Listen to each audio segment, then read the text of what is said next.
Excellency Rigathi Gachagua and Eugene Wamalwa were attacked on their way to Kikuyu for a rally. There have been many similar attacks, some in places of worship or targeting opposition leaders, and which have not been acted upon by the police.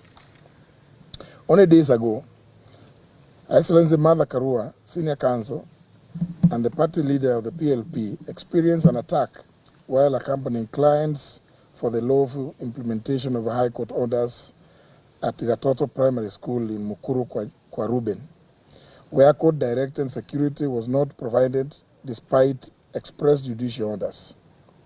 These incidences, together with the events unfolding across the country, raise serious questions about whether public institutions are discharging their constitutional obligations impartially and effectively. Kenya cannot become a nation where organized violence is answered by organized retaliation. While every citizen has the right to personal safety, we must resist any temptation to normalize mob justice or politically motivated reprisals. Once violence becomes an accepted instrument of political competition, no community, no political party, and no citizen will remain safe. History teaches us that political violence rarely harms politicians most. It destroys the livelihoods of ordinary Kenyans or citizens. It is traders whose businesses are looted, border riders whose motorcycles are burnt, families who lose loved ones, and young people who are recruited into criminality, while those who incite them retreat to safety. The buck stops with William Ruto and his regime. He is the chief executive of the government and bears the greatest responsibility. He is sworn to respect, uphold, and defend the Constitution. It is therefore his duty to ensure that the security apparatus of the country are functional and up to their duty of maintaining law and order. The National Police Service is constitutionally mandated to protect Kenyans without fear, favor, or political considerations. Law enforcement agents must act impartially to prevent violence whenever it occurs, investigate every criminal act, and ensure that all perpetrators, sponsors, and organizers are held accountable through due process. This is unlikely to happen where public officials engage in partisan political posturing and campaigns. Unfortunately, the CS for Internal Security, Juan Kipchumba Murkomen, and his PS Raymond Omolo are playing partisan politics, which distorts the role of security agencies. We are aware of the mobilization of police from all corners of the Republic to go to Olkalau. We urge police deployed to Olkalau to perform their duties impartially and to reject any unlawful orders to violate the law and play partisan roles. The IEBC, police deployed to man elections, are deemed to be electoral officials and are under your direct command, and you must issue any lawful orders, and any partisan engagement by police will be attributed to you if not acted upon. I yield to my brother, SKM. How far have you gone? Up to violence? Yeah. Equally, political leaders across the divide must exercise restraint in both word and deed. Leadership demands responsibility, especially during moments of heightened political tension. We must reject language that fuels division and instead reaffirm our shared commitment to peaceful democratic competition. Kenya demonstrated constitutional maturity in 2022 through a peaceful transfer of presidential power. We must not allow that achievement to be undermined by a growing culture of intimidation, Goonism, and politically sponsored violence. I want to add state-sponsored political violence. We therefore call upon the government to reassure, I think we are being very polite here, to reassure all Kenyans that every lawful political gathering will receive equal protection under the law. Public confidence in the impartiality of state institutions is indispensable to democratic stability. Finally, we appeal directly to our fellow citizens, wazalendo wenzetu. Do not allow yourselves to become instruments of violence on behalf of any political interest. Refuse to be recruited into gangs. Refuse to retaliate against fellow citizens. These are your brothers and sisters. Protect one another. Uphold the Constitution and insist that political differences be resolved through lawful institutions, not through the streets. To the IBC, as you preside over Al-Kalau by-election, do so under the law and perform your duties with utmost professionalism and impartiality. We have seen the statement by Mr. Efcon. The only thing I remember is saying, don't take photos, whatever. Don't use your phones and what have you. This for Mr. Efcon. We're telling it to you directly and your team. If you bungle Al-Kalau, Kenyans have absolutely no reason to hold you in high esteem. You have powers to sanction anyone, including bigwigs in government, who violate electoral laws as well as those who orchestrate violence. Do not stand idle while the integrity of elections and your very own office is eroded. What happens on Thursday will demonstrate whether or not you are an impartial arbiter. As I've actually repeatedly said, you have the opportunity to prove you are not a William Ruto commission, that you are Kenyan Independent Electoral and Boundaries Commission. And secondly, your capacity to hold a free and fair and credible general election will actually be put to test on Thursday. Kenya belongs equally to those who govern today and to those who aspire to govern tomorrow. We reiterate, the alternative united government. Let us therefore choose peace over provocation, law over lawlessness, and national unity over political division. Let all state agencies, including the police and IBC, serve all equally without fear or favor. We have seen, Mr. Kanja, you're deployed of 1,000. I think it's on everybody's telephone. 1,000 police have been deployed to Al-Kalau. We pray to God that this is not another kind of election as happened in Bere North. And the country noted. UDA lost Bere election. UDA lost in Malaba. And we all know that. Why don't you just accept defeat? We know that a minister, a cabinet minister, took over a polling station. And Kenyan has to scamper for peace, run for their dear lives from a minister. Well, all these state officers, we should not engage in politics. And you know it. You know it is in the Constitution. And you are out there. You are distributing relief food, you are giving mattresses. Yeah, blatant abuse of office and the electoral code of conduct.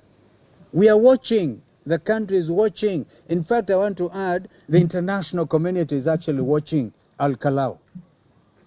All of us are watching. Election comes and goes, but Kenya must remain. Kenya is bigger than any one individual, let alone those who choose to be used to destroy our beloved nation. I want to add, Mr. Ruto, accept defeat. It is decent to do so. My sister, mother, and our late brother, who has gone to rest,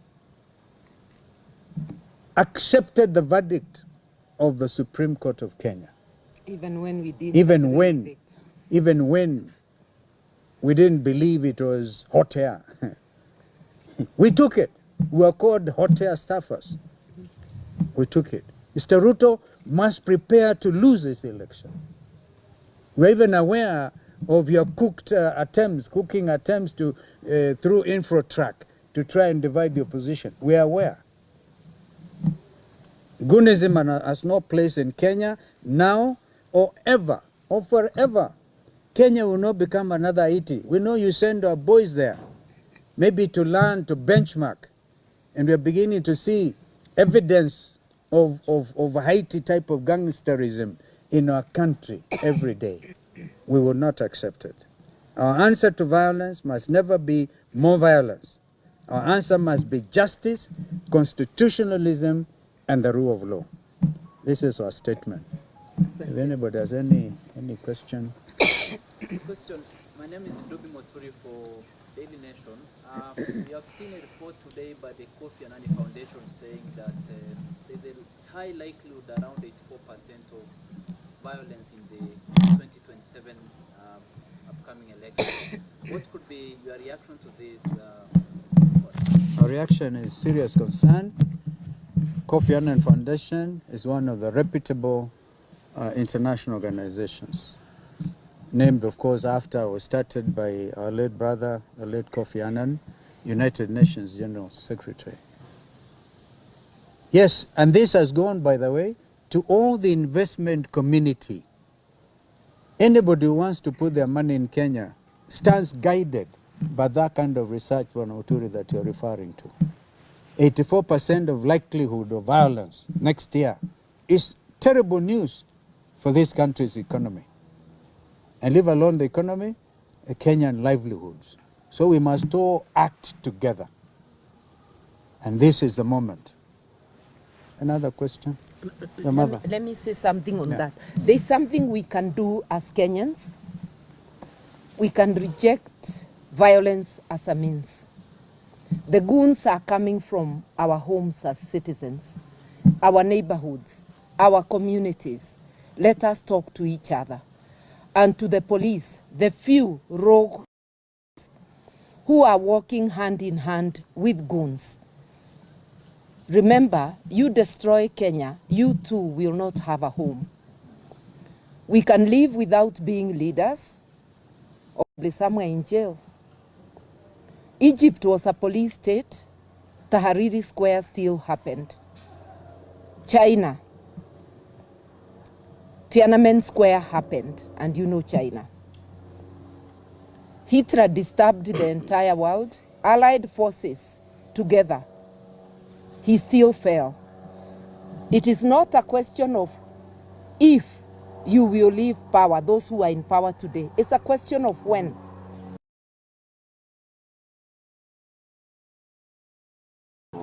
And we preserve our homeland so that in or out of power, you have a place. This is my call to William Ruto and his KK regime and to fellow Kenyans.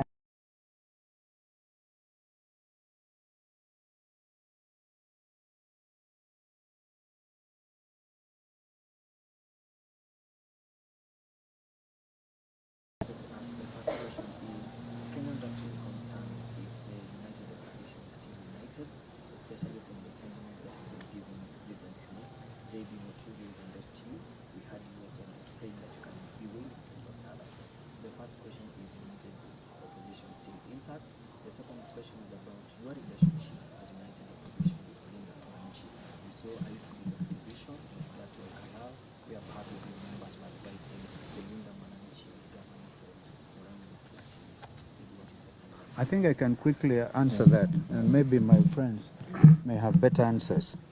You know, when you're building coalitions, it's always never a walk in the park. But what I know is all of us as leaders in the United Alternative Government are committed to ensuring that William Ruto is actually one term. I think I've seen Senator Sifuna lay claim to that as well. A lot of people are laying claim the fact these guys have to do one term. So there's nothing we are engaging each other on a daily basis, right? I can, for example, tell you yesterday I had lunch here with Fred Matiang'i. Actually, that's how we agreed we'll have this press conference here today, and he would obviously be here, and he's instead gone to I think, Thika. We're in touch. Chief Justice Maraga was always actually with us drafting some of these statements, and Mother was the chief editor, if I can politely say so. Right? So we are one. We are, we all are different personalities. We're different people, but the commonality is evident in the belief that this country deserves better leadership, and that is what is a void right now. So we will continue to talk, to agree. We're talking as Azimio la Umoja One Kenya. Mother was reminding me when we last came here, we were Oka with her, with Kanu and others. So we continue this engagement. We are part and parcel of each other, and I don't hear any differences that are insurmountable. Thank you. I think that's sufficiently answered. Any other question? No. I don't have to say anything beyond that. In fact, I was going to add something for your the thing that's crossed down there. That we have seen invitation cards circulating. Where William Ruto has purportedly invited 20,000 residents of Okalau. He does not refer to them as voters, although the residents of Okalau are the ones who are going to vote, to State House tomorrow for dinner. They can stay overnight. I just want to call on the chairman, Edung Ethekon, to tell him this is the highest level of bribery, treating citizens who the next day will be voting. It's an election offense. It's an election offense. This William Ruto must be reminded, and we said it in the statement, what you swore at Kasarani, that you will uphold, protect, and defend the Constitution, among other things, is to defend it against crimes, heinous crimes like bribery, bribing citizens. So, Edung Ethekon and your team camp at the State House gate, because a crime will be committed there tomorrow evening. You don't have to go and tell people, as he has been saying, that you must come and bring complaints. No. You direct the police that here. That's what they do. We have information a crime is about to be committed. Go tell Inspector General Kanja to go and camp. And indeed, he has a team of commissioners who deal with the code of conduct enforcement. Go and camp at the various gates at State House tomorrow, because a crime is about to be committed. And the criminal number one is none other than William Ruto. Just to emphasize to William Ruto, some of these things that he's doing are being documented by many of us. And as my sister Mother said, power is transient. It's just a matter of time. You will be in Sugoi, and others will be in State House. Thank you. Kubali tuishie hapo. Yeah, because less is more. Thank you. Thank you. Very good day. That they don't deliver.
whereby a new public road is established, the responsible authority or a county government shall submit to the Cabinet Secretary a request in writing for classification of the road. That is the procession of the Speaker right into straight from the office into the chamber along the red carpet aisle. The Speaker has made his way into the House to preside over this afternoon sitting. You will now allow me to hand you over to this live broadcast that is brought to you by the Parliamentary Broadcasting Unit in partnership with KBC. Good afternoon. Na tuombe. Ewe Mwenyezi Mungu, twakusihi tutazame na kwenye neema nyingi na baraka.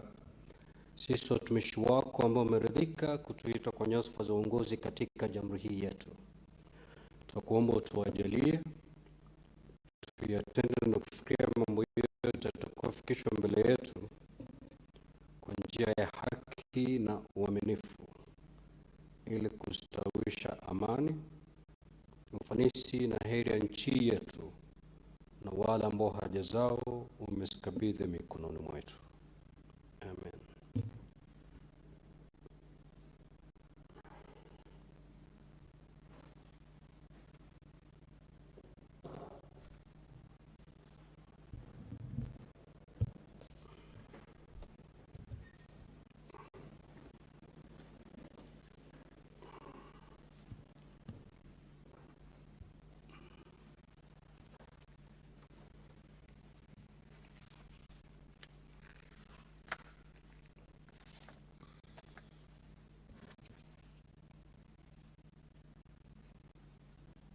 Clerk, do we have quorum? Sergeant at Arms, kindly ring the quorum bell for 10 minutes.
So the prayer has been said and the chair taken. However, the House has faced or is facing a quorum hitch at the commencement of the sitting of the Senate. The Speaker, Honorable Amason Jeffa Kingi, has directed that the quorum bell be rung for 10 minutes. Of course, this is as provided for in the House Standing Order number 40. Standing Order number 39 of the Senate stipulates that the quorum of the Senate at the commencement of a sitting shall be 15 members. And of course, if that is not present, Standing Order number 40 then indicates that that quorum bell shall be on. However, we note that this is the first day the Senate is resuming from a short recess, and we also understand the works of the Senate also extends to the committees. So members of the Senate have also been undertaking committee sittings to be able to also come up with various reports that are normally tabled on the floor of the House for consideration. So as that bell is on for members of the Senate to be able to make their way into the House, we shall continue to take a look at the priority business, or at least part of the priority business that they shall be transacting this afternoon once the House corrects. Earlier on, I had indicated to you that there is a bill that the House shall be resuming debate on. It is a bill that is at its second reading stage. That means debate on it is underway. That is the Kenya Roads Amendment number 3 bill. It is a bill that is originating from the National Assembly, bill number 34 of 2025. And there are a number of amendments that are being done to it, including deletion and also substitution of these sections. Section 47 is due for deletion and being substituted. This is about the classification of roads, and it indicates that a public road shall be classified in the manner that is set out in the first schedule to this particular act. Also, where a new public road is established, the responsible authority or a county government shall submit to the Cabinet Secretary a request in writing for classification of that particular public road. Also, the Cabinet Secretary shall, in classifying that particular public road or public roads, ensure that the classification accurately reflects the function served by the public road. Also, all parts of the country have reasonable access to a national trunk road or a county road. Also, responsibilities that have been given to the Cabinet Secretaries that they shall classify public roads in consultation with the relevant county government, and at least once every 5 years review the classification and assignment of public roads. There is another clause or sections that are being inserted into this particular amendment regarding the Kenya Roads Act. This regards the responsibilities of county governments, that the county government also should be involved in this particular roads mandate. And so in this particular section,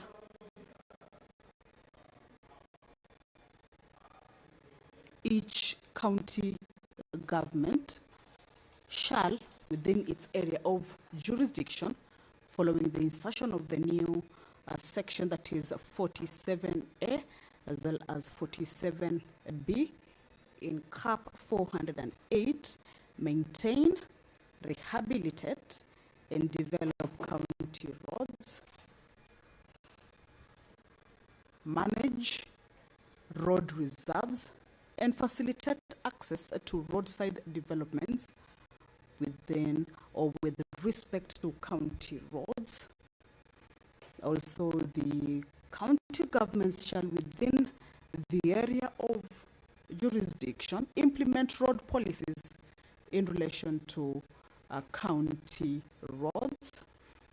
Also, ensure adherence to the rules and guidelines on axle load control as prescribed under the Traffic Act, and any